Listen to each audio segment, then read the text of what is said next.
राम राम मंडळी, आजचा विषय घेऊन येत आहे जुनं सोनं की नवीन फॅशन या बाबतीतला आपला विषय राहील.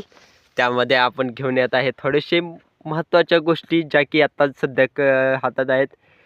2 खतांच्या पिशव्यांबद्दल बोलत आहे. 2 खतांच्या पिशव्या ज्या आपण ड्रेपमध्ये सोडतो, ज्या चालू आहेत जुन्या पद्धतीने.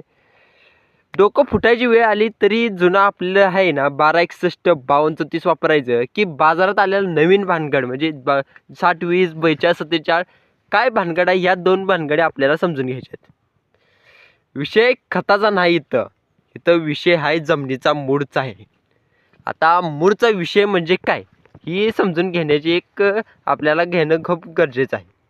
हे बघ आधी, जर तुझ्या जमिनीचा pH सामू नॉर्मल असेल म्हणजे 6.5 ते 7.5च्या असेल तर आपली जुने खतं वापरणं म्हणजे शुद्ध तुपातलं जेवणच आहे.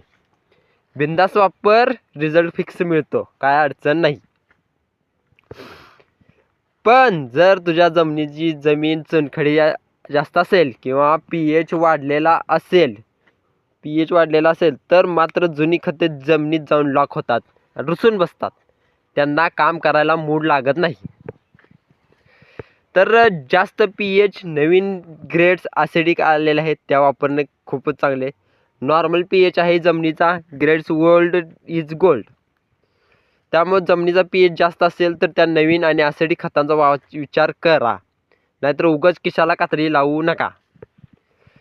म्हणजे शेजाऱ्यानं आणलं म्हणून आपण नाही आणायचं.